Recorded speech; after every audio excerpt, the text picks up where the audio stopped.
ನಮಸ್ಕಾರ ರೀ ಎಲ್ಲರಿಗೂ. ಗರಿಗರಿಯಾದ ದ್ವಾಸೆ ಮಾಡೋದು ಹೆಂಗಂತ ನೋಡೋಣ ಬರ್ರಿ. ನಾ ಈಗ ಒಂದು ಬೊಗಣಿ ತೊಗೊಂಡೀನಿ ರೀ. ಅದಕ್ಕೆ 3 ಕಪ್ ರೇಷನ್ ಅಕ್ಕಿ ಹಾಕ್ತೀನಿ ರೀ. ನಿಮ್ಮ ಕಡೆ ಯಾವ ಅಕ್ಕಿ ಇರ್ತಾವೆ ಅದನ್ನು ಹಾಕಿ ಮಾಡಿರಿ ನಡಿತೈತಿ. ಅದಕ್ಕೆ 1 ಕಪ್ ಉದ್ದಿನ ಬೇಳೆ ಹಾಕೋಣ ರೀ. ಒಂದು ಅಳತೆ ಅದಕ್ಕೆ ಸರಿಯಾಗಿ ಬರ್ತಾವೆ ರೀ ದೋಸೆ. 1 ಕಪ್ ಉದ್ದಿನ ಬೇಳೆ ರೀ, ಒಂದು ಸ್ವಲ್ಪ ಮೆಂತ್ಯ ರೀ, ಸ್ವಲ್ಪ ಕಡಲೆಬೇಳೆ ರೀ. ಮೆಂತ್ಯ ಆರೋಗ್ಯಕ್ಕೆ ಒಳ್ಳೇದು ರೀ. ಕಡಲೆಬೇಳೆ ಸ್ವಲ್ಪ ರುಚಿ ಆತತ್ ಹಾಕೋದು ರೀ ಅದನ್ನು ದೋಸೆ. ಈಗ ಒಂದು 2 ಸತಿ ಅದನ್ನು ತೊಳೆದು ನೀರು ತೆಗೆದ್ಕಿಸಿಂದ ಮತ್ತು ಬೇರೆ ನೀರು ಹಾಕಿ ಮುಚ್ಚಿಡೋಣ ರೀ ಅದನ್ನು ಒಂದು 4 ಗಂಟೆ ರೀ.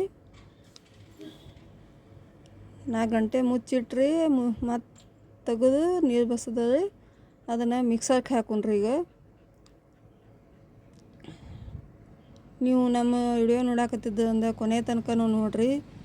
ಹೊಸಬ್ರಾಗಿದ್ದಂದ ಸಬ್ಸ್ಕ್ರೈಬ್ ಆಗಿರಿ, ಬೆಲ್ ಐಕಾನ್ ಒತ್ತಿರಿ. ನಾವು ಹಾಕೋ ವಿಡಿಯೋಗಳೆಲ್ಲ ಫಸ್ಟ್ ನಿಮಗೆ ಬರ್ತಾವೆ ರೀ. ನಾವು ಮಾಡೋದು ನಿಮಗೆ ಇಷ್ಟ ಆಗಿತ್ತಂದ ಲೈಕ್ ಕೊಡಿರಿ, ನಮಗೂ ಸಪೋರ್ಟ್ ಮಾಡಿರಿ ನೋಡಿರಿ. ಈಗ ಅದನ್ನು ರುಬ್ಕೊಂಡು ತೊಕ್ಕೊಳ್ಳೋಣ್ರಿ ಅದನ್ನು ಒಂದು ಬೌಲಿಗೆ. ಇದೇ ಥರನೇ ಇಟ್ಟು ಅವು ಏನು ಅಕ್ಕಿ ಇಟ್ಟಿದ್ದೇವಲ್ಲ ರೀ, ಇಷ್ಟು ಅಕ್ಕಿ ರುಬ್ಬಿ ತೊಗೊಳ್ಳೋಣ್ರಿ ಅದನ್ನು. ಬಾಯಾಗ ಟೇಸ್ಟ್ ಆಗ್ತಾವೆ ರೀ. ಹೋಟೆಲ್ದಾಗಿನ ಗತೆನೇ ಆಗ್ತಾವೆ ರೀ. ಅದ್ರ ಜೋಡಿ ಬಟಾಟಿ ಪಲ್ಯ ಮತ್ತು ಕೊಬ್ಬರಿ ಚಟ್ನಿ ಚಲೋ ಹತ್ತದ ಅದ್ರ ಜೋಡಿ ನೋಡಿರಿ. ಹಿಟ್ಟು ರುಬ್ಬಿ ತೊಕ್ಕೊಂಡೇವ್ರಿ ನಾವೀಗ. ಇದನ್ನೇನೈತಿ ಈಗೇನು ಉಪ್ಪು ಹಾಕೋದಿಲ್ಲ ರೀ, ಸೋಡಾನು ಹಾಕಲ್ರಿ. ಈ ಬ್ಯಾಸ್ಗೆ ದಿನ ಇರ್ತದಲ್ಲ ರೀ, ತಾನೇ ಉಬ್ಬುತ್ತದೆ ಹಿಟ್ಟದು. ಈಗ ಹಿಂಗೆ ಮುಚ್ಚಿಡೋಣ್ರಿ ಒಂದು ನೈಟ.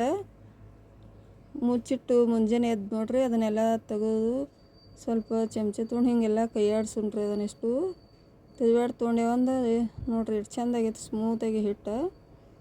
ಅದಾಗ ಒಂದು ಸ್ವಲ್ಪ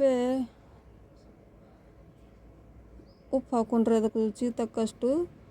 ಒಂದು ಸ್ವಲ್ಪ ಚಾಕ್ ಹಾಕು ಸಕ್ರೆ ಹಾಕೊಂಡ್ರಿ. ಒಂದು ಚಾಕ್ ಹಾಕೋ ಸಕ್ರೆಗೆ ಗರಿ ಹಾಕವ್ರಿ ನೋಡಿರಿ. ಈ ಕಡೆ ಹಂಚಿ ಇಟ್ಕೊಂಡೇವ್ರಿ ಹಾಗೆ ಕಾಯಾಕ.